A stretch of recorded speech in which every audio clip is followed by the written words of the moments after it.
Okay, well, our cyanotypes dried in the box that I had in the garage. It actually didn't even take 24 hours. Wanted to show you this is what it's going to look like when it's coated. It's going to be this kind of yellowish green color. And I just cut one of the pieces down into strips because I want to show you basically what a test strip is. And so I'm putting, and I've got a couple of these printing frames. I put my negative down. I'm going to put the emulsion facing the negative, and then this is backing that I'm just going to clip into place. And we have a few of these in the art office that first come, first serve can be checked out. What I'm going to do when I get outside, is that I'm going to do a test strip. And essentially a test strip, how that works is I will take something and cover up the light and expose this for a few minutes, then move it over, do that again and again and again. So I build up exposure. I've actually already done a test strip here, so I'll show you how that's done. But before we get outside, I wanted to talk about just a couple of things. If you've got the photographer's formulary kit that we provided for students, there are a couple things in here. There was potassium dichromate and arrowroot starch. These are really up to you whether you use them or not. The dichromate is to increase contrast. I'm going to show you a way using Clorox bleach where you can actually intensify the print that way, which increases contrast a little bit. This is a more dangerous chemical, and so if you don't want to use it, you certainly don't have to. Cyanotype tends to be a fairly high contrast process to start with. And the arrowroot starch, that's in case you want to put sizing onto either paper or fabric. I don't think for most of these processes you're really going to need this, but again, if you want to, that's what this is for. What sizing does is it's going to keep the spread as you put the emulsion on to a minimum rather than soaking into the fibers of the paper. It sits more on the sizing instead in the fiber. So it may help detail a little bit. But anyway, let's walk this one outside. I'll show you basically in theory, and then we'll come back and do another one. Okay, I'm going to go ahead and put this directly in the sunshine, and I'm going to let the whole thing go for a minute. And so what I would do here is got my timer set and hit start. And if you want to come up and just show, my guess this is going to take 4 or 5 minutes, but I give the whole base exposure for a minute or so first, then I would do the test strip on top of that. What you can see is over a short period of time that yellowish green is going to go to sort of a light, almost grayish blue color. That's the emulsion reacting to light, and what happens is when the light hits it, it hardens, and so the parts that are blocked from striking the light indeed will just wash off because they don't harden. So we're going to process it simply by washing it in water.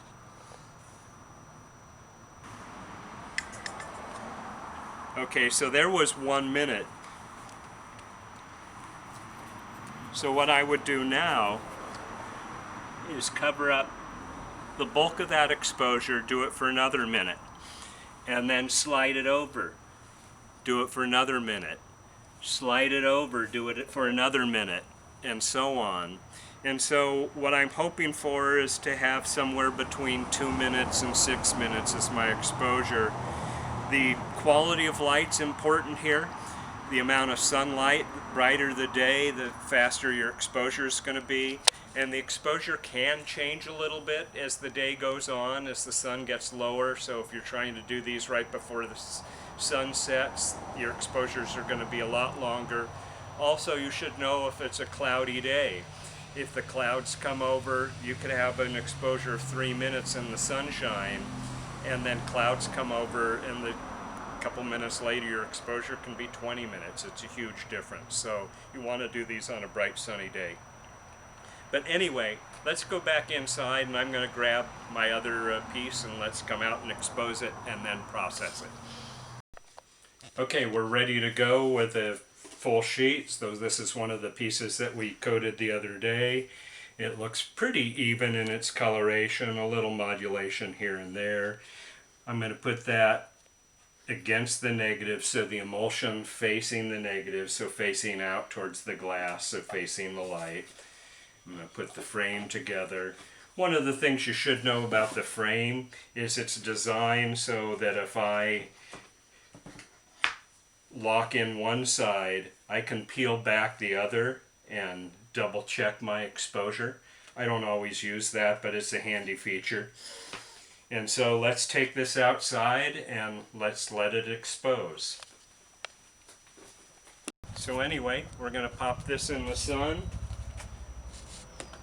Based on my test strip, I'm guessing between 4 and 5 minutes, so I'm going to go with 4.5 minutes here.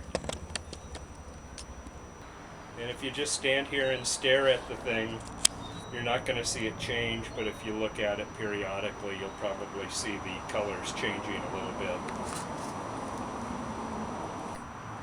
We're almost at 4.5 minutes. And there's my cue. So I'm going to get rid of that timer. And then let's just take this inside. I've got a sink there. Or in a pinch, I could do it in the shade with a hose. Okay, I'm going to pull this out of the frame.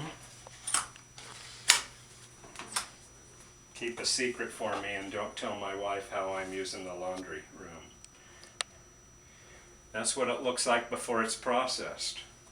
So all I really need to do to process it, and I have a couple of darkroom trays, but you can do this with a Tupperware or even a couple of buckets. And so what I'm going to do here is just put some cold water in a tray.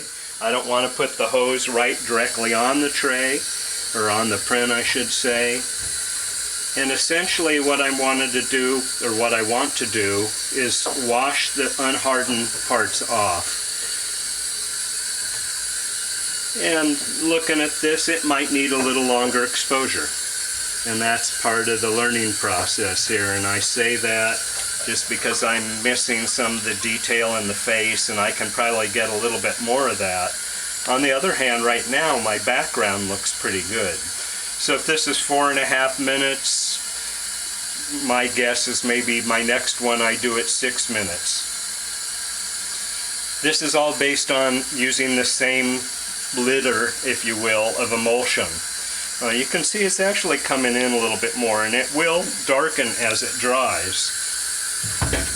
But notice in the wash water it's a little bit yellow. You really just need to wash it until that wash is clear. And you can agitate it. I just do that by rocking the tray.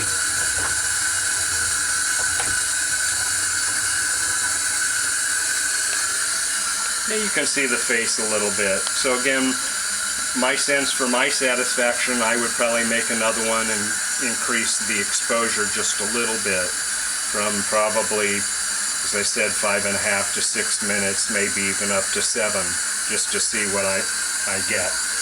But one of the things I wanted to show you before we're done with this demo, let me do one more batch of fresh water here. And then I'm going to tone this print.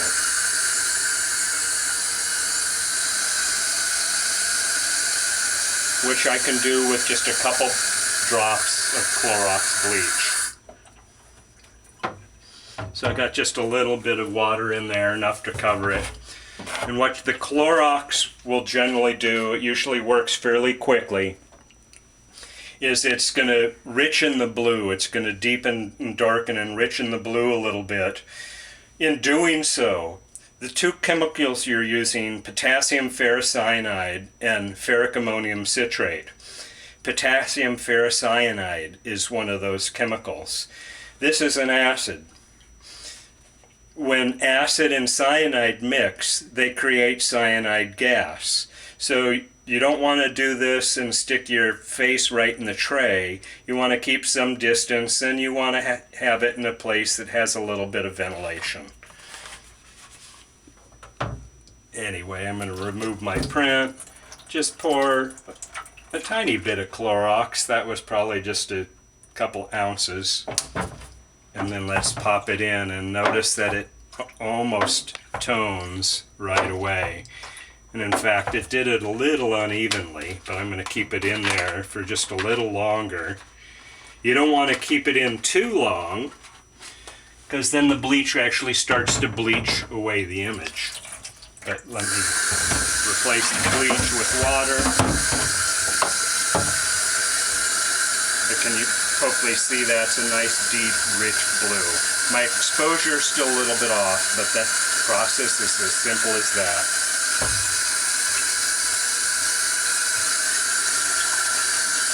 And I'm going to wash this a few minutes, but what I failed to do is bring some clothespins so I can hang it to dry. So luckily I still have a towel out, so let me just show you the other way I can dry it. Put it down on an old rag towel or something like that. I'd do it with cloth, probably not with paper, so the fiber of the paper doesn't stick to it. It will dry faster hanging, but it will probably curl a little bit more. But anyway, I'll work on the exposure, but there's a cyanotype. I'm trying another exposure here, this time with a positive, which will give me a negative print.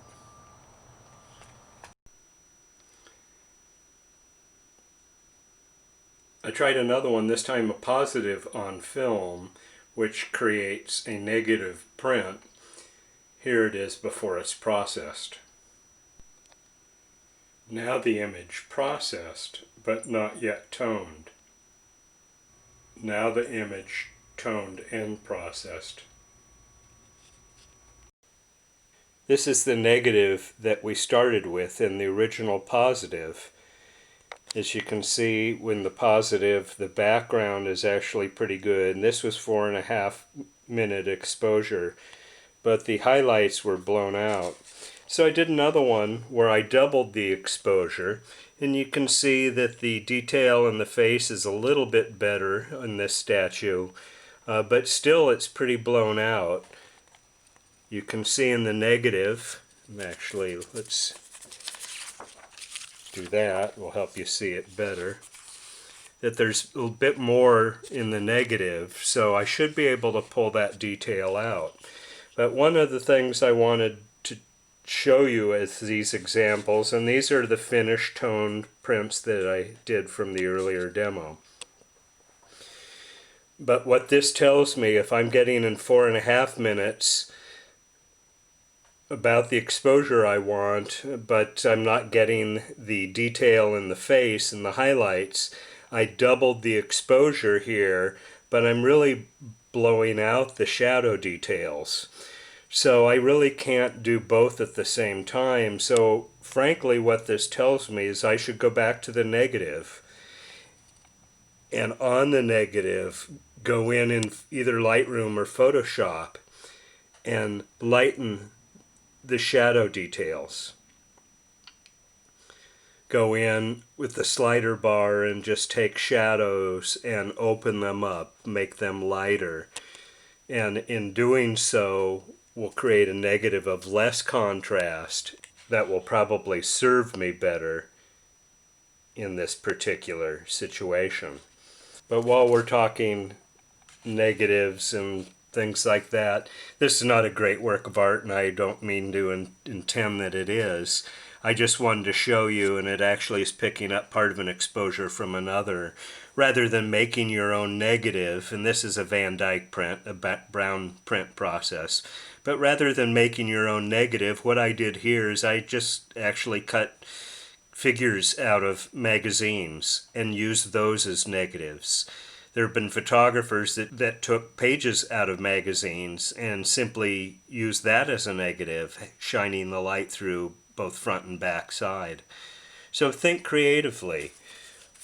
I will demonstrate a photogram, but this is something, again, I just did as a demo one time, and again, it's not great work of art, but you can just see the immediacy that's available through the cyanotype process in particular in doing these kinds of photograms.